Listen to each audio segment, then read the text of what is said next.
Grand format aujourd'hui, nous sommes chez Soprema, usine basée ici à Strasbourg. Il y a 60 usines dans le monde, 8500 salariés. Sacrée responsabilité pour vous, Pierre-Étienne Mitschendler. Vous dirigez cette entreprise depuis 31 ans. Un petit mot d'abord sur le regard, quand vous regardez un petit peu dans le rétroviseur. Il y a 31 ans, toute petite société. Aujourd'hui, vous êtes un mastodonte. Oui, mastodonte, mais agile encore, j'espère, parce que ça peut laisser entendre qu'on est peut-être un petit peu gras. Effectivement, c'est une très longue aventure. 31 ans, les années passent très très vite. On est parti très loin d'une petite société familiale. D'ailleurs, elle est toujours familiale, mais elle a pris de l'ampleur. Et dans des conditions un petit peu difficiles, puisque nous étions numéro 4 en France.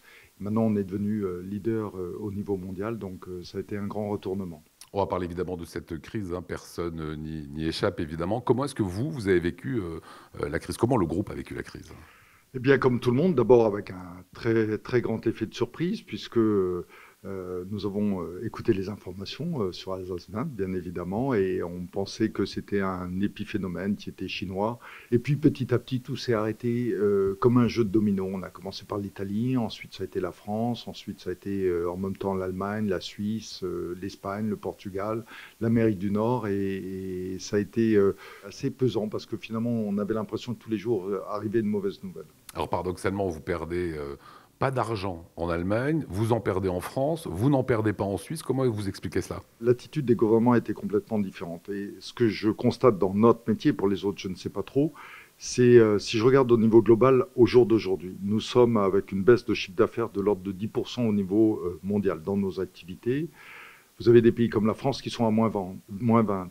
Donc si on est à moins 10 au niveau global, ça veut dire que d'autres ont été bien plus performants. Et si vous prenez l'Allemagne, nous avons un chiffre d'affaires qui est légèrement supérieur à l'année dernière. C'est pas que nous ayons pris des parts de marché, c'est que le marché dans le bâtiment ne s'est pas arrêté. En Allemagne, ils ont décidé d'arrêter les chantiers pendant une semaine, et après ça a repris. En Suisse, ça a été pareil sur 3 cantons, qui étaient Genève, Vaud et le Tessin.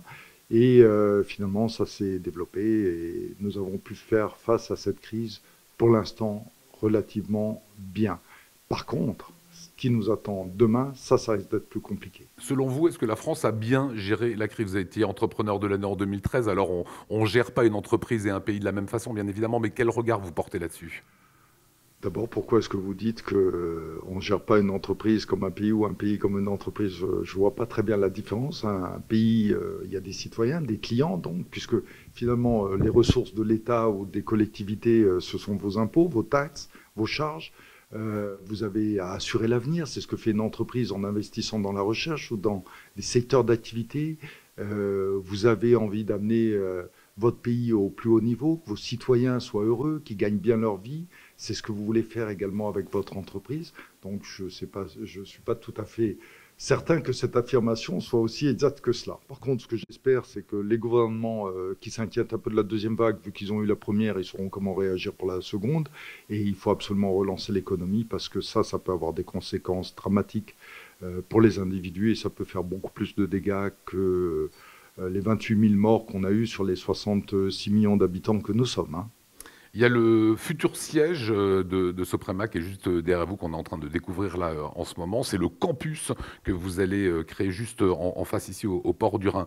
Cette crise a amené le télétravail. Est-ce que vos locaux vont être modifiés aussi à cause du télétravail? Est-ce que ça a eu une incidence? On a dû passer au télétravail, et ça c'est extraordinaire, parce que ça nous a imposé une organisation un peu différente.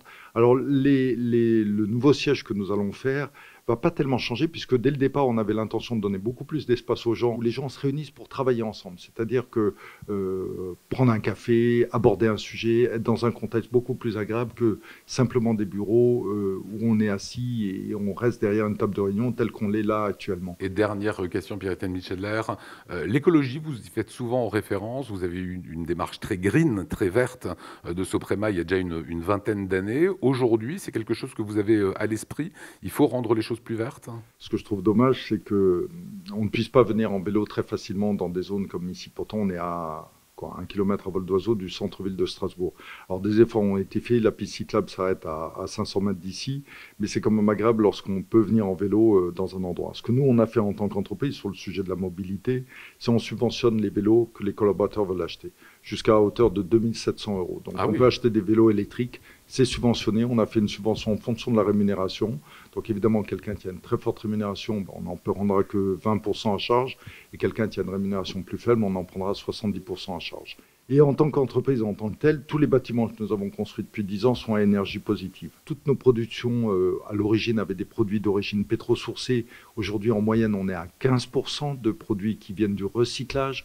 On a lancé une première mondiale à quelques mètres d'ici. On va prendre des plastiques que personne ne sait recycler pour en refaire de la matière première. Donc les plastiques à usage unique, finalement, si on se creuse un peu la tête, on arrive peut-être à leur donner une deuxième vie. On a des produits d'isolation thermique 100% naturels, à base de bois, à base de ouate de cellulose, c'est-à-dire fait avec des anciens journaux papier. On utilise également du coton des jeans pour leur donner une deuxième vie, pour en faire des isolants. Donc il y a beaucoup de choses qu'on peut lancer. Je crois que c'est tout un chacun. C'est vous, c'est nous, qui devons faire en sorte que l'écologie, quelque chose qui rentre dans la tête des gens. Et l'économie n'est pas en opposition avec l'écologie. Bien au contraire, ça marche main dans la main.